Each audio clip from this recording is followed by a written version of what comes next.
Hey, what's up? This is Seth Green, and you are listening to Somewhere in Vegas with Mark, and I am so hot, I would desperately like a glass of water. Please, please, give me some water. This is Cindy Preston, and I'm with Mark on Somewhere in Vegas. Hi, this is Melissa Peterman from CMT's The Singing Bee and the television show Reba. And I have to tell you, I just have to get it off my chest, I love Somewhere in Vegas with Mark. Hi there. This is Faith Roscoe from General Hospital. You're listening to Mark on Somewhere in Vegas. And you better watch out. We know how to find you if you're not listening. Hi, this is Shannon Egan from Whippet, and I love Somewhere in Vegas with Mark. Hey, this is Lee Allen Baker with Somewhere in Vegas, talking with Mark with a Q. This is Courtney Cronin. You're listening to Somewhere in Vegas with your host, Mark, and I would make sure to listen every week because he's a sure bet. Hey, this is the Money Man, Eddie Money. I got 2 tickets to Paradise, and you know what? It's Somewhere in Vegas. And what happens in Vegas stays in Vegas. Hi, this is Crystal Gale, and I love Somewhere in Vegas with Mark. Hi, this is Terry Nunn from Berlin, and you're listening to Mark Somewhere in Vegas. Hi, this is Miracle Laurie from Joss Whedon's Dollhouse. There are 3 flowers in a vase, and I'm listening to Somewhere in Vegas with Mark. Hi, this is Erin Hill, and you are listening to Mark on Blog Talk Radio and Somewhere in Vegas. Mark is a great guy. Hi, this is Sean Pulaski. I'm still trying to figure out Mark Pico's sexuality, but I know you're listening to Somewhere Live in Vegas. Here you go, Mark. I'm sorry. I thought you were she. I'm sorry. Get out of the tent. Let's get out of here. Hey, this is Lance and Anna from Free Radio. And Anna? And you're listening to Somewhere in Vegas. Yes. My favorite. You know, that's usually what happens with me. I go to Vegas and I get lost, and so I end up somewhere in Vegas. Somewhere in Vegas. But I just don't know where it is. Not quite sure. Yeah, word. Get ready. It's going to be hot. It's in Vegas. Check out Mark. Be there or be square.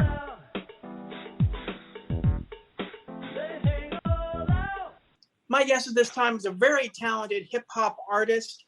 And, he's really working the Northeastern circuit. He's going to be having concerts throughout pretty much throughout the summer, barring COVID, what happens there. You guys can check out his new album, Sorry in Advance. He's going to be performing that. He has actually already performed that this past weekend, which in New Hampshire, so it's going to be great. And he's going to have new music throughout May every single Friday, so you'll be able to hear new tunes as well. We have a Nomad Nelson on with us right now. How you doing, Nomad? I'm doing great. Thanks for having me here. It's a pleasure. Yeah, things are starting to open up here in Vegas. June 1st, we're hearing that Nevada is going to try to open up, pretty much as it possibly can. I don't know how it is out there in the Northeast. I think there are a couple of venues. You said that you're going to be playing in New Hampshire as well. How's the outlook for you right now in terms of, your state opening up or some of the places that you'd hopefully have concerts? So actually, I just got a message from my team saying that they are this Friday going to be talking about the mask restrictions and starting to lighten up on a lot of the COVID restrictions that they were dealing with. So that's going to be great news for moving forward to booking concerts and shows for the summertime. Yeah, like I said, we're kind of opening up here in Vegas, so it'll be interesting to see how everything kind of goes with that as well. I mean, they were expecting to do the Electric Daisy Carnival next month, but obviously the COVID restrictions have not really been updated yet. But what Electric Daisy Carnival was saying is that come October we'll be having that event. So things are opening up, and hopefully we'll get more concerts out there as well. How's it been for you? I mean, obviously you can't necessarily perform, but what was it like, this past year, and especially kind of creating new music? So it's been up and down recently, just with the whole COVID situation going on. I felt like it was a blessing, honestly, because it freed up a lot of my time, so that way I could focus more on my music and get more out to my fans. And then I had started to set up some more shows. I actually had a show a couple weeks back opening up for famous artist Chef G, but Unfortunately, the day of the concert ended up getting canceled just because of COVID situations that still weren't fully figured out yet. But that concert is getting rescheduled. The date is to be determined as COVID laws start to lighten up a bit, which is great. But it really helps me focus more on my craft and getting more beats and making more connections with people, because there wasn't really much going on. Everybody was inside trying to stay as safe as they can. How is it for you to be able to see what's been going on and obviously write music, and probably there's some stuff that you probably had in your back pocket that you haven't really developed that much as well, and obviously with the new album you're trying to express yourself a little bit more on that. I mean, tell me a little bit about the songwriting process this past year. Yeah, so with the songwriting process, my engineer actually unfortunately was getting sick, and I'm not sure if it was due to COVID or just what was going on at the time, but he was getting sick, so I wasn't able to get a lot of my songs produced at the time. So a lot of them were written and finished on my end, but I couldn't find a producer to actually get them up to studio sound quality.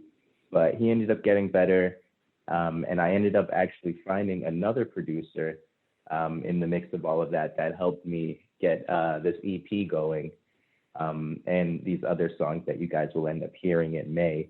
So it was like an up and down, but I ended up not letting it keep me down and knowing that there are still people out there, that are able to help and still work, because like that's what their passions are.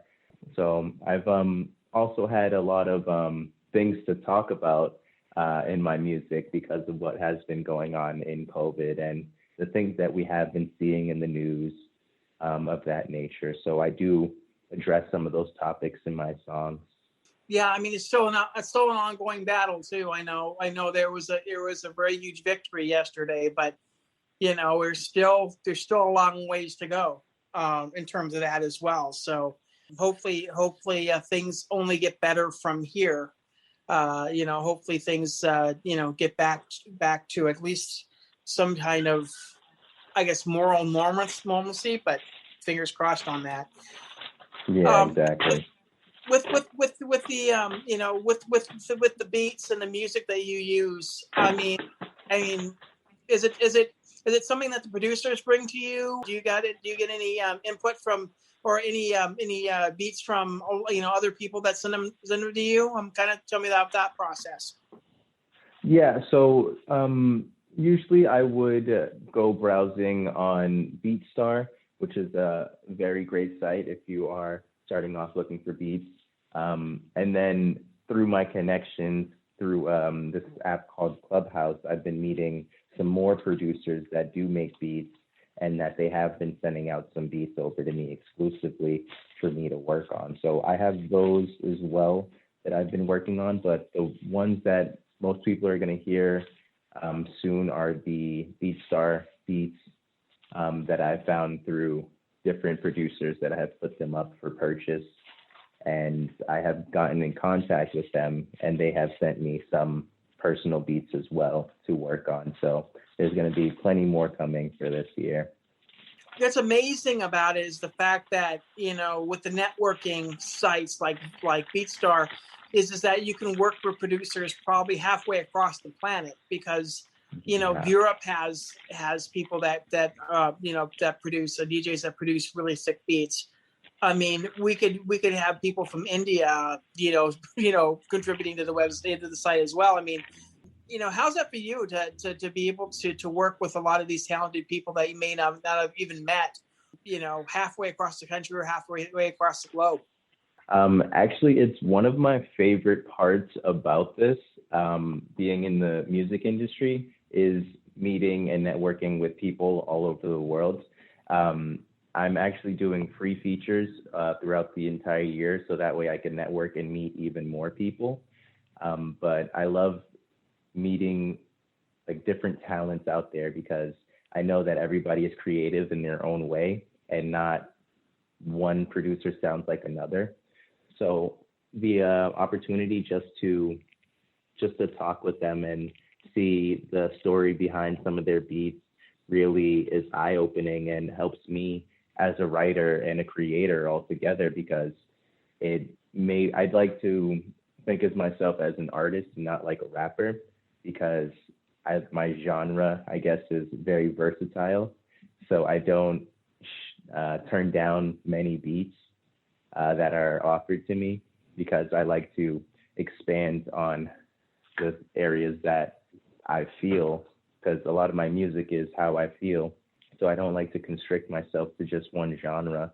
And I think that the more you meet different producers and people all over the places, they bring in their culture into their work, and you're able to broaden your horizons, which is my favorite part about making music, is working with everybody around the world, because I feel as though that everybody has something to give. Yeah, and it gives you, it gives a kind of a sense of unity almost too, to be able to work with a lot of different people from a lot of different nations, a lot of different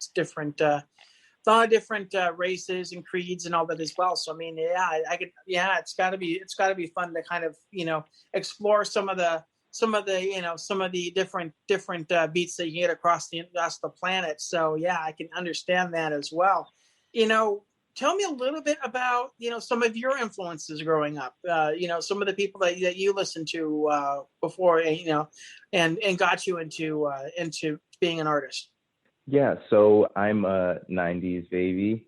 So I grew up in that era, and I was listening to a lot of different types of music. I grew up kind of on Tupac and Biggie, and then more into the R&B section. Then I've also kind of got into some more of, I guess, alternative and indie music. Was also some more music that I started to listen to as I was growing up, because I kind of just appreciated all music. It stopped becoming just about who I was listening to and started to turn into what I was listening to. And then what ended up getting me to pull the trigger and start making music was I have my little brother in my fraternity who makes music, very talented, DVOG. I'm actually performing with him this weekend, but he was making music and freestyling, and I just wanted to work with him and make music with him. And I was just basically like, how can I work with you? Like where do I start? And basically told me, you just gotta start. You just gotta start making music and start writing stuff down. And that's what I ended up doing. And then now I have a song with him, so it kind of started there for me. But I've always been a music lover from day one. It's kind of been my outlet whenever I'm feeling sad, or whenever I'm feeling happy, or whenever I'm not too sure what I'm feeling. Usually music's my go-to. Do you usually carry a notebook around with you to sit down any line of lyrics? I know a lot of people just do it on their phone sometimes, but do you kind of have that place where you can just put down, maybe you think of a lyric while you're walking someplace, or realize something, Yeah, so at first when I was making music, I did carry around a notebook with me, but then I would be someplace where I wouldn't want to bring the notebook with me, just because I didn't want to ruin the notebook or lose the notebook or forget it or anything like that. So I thought it was more efficient for me to start kind of a journal in my phone notes, where I would, if I came across something that I liked or that I heard or that kind of caught my attention, I would either twist it up, and kind of write it down for later projects. What was it like for you the first time you came into a studio, and did you learn a lot from that experience? So the first time I went into a studio was with my first producer, and it wasn't like the picture perfect studio that you would see in the movies. It was kind of just in the basement. He had just been kind of setting up his studio as well. He had some sound canceling foam on the walls, and he really just had a microphone and a laptop. And so it wasn't really nothing too crazy, but the talent is what made up for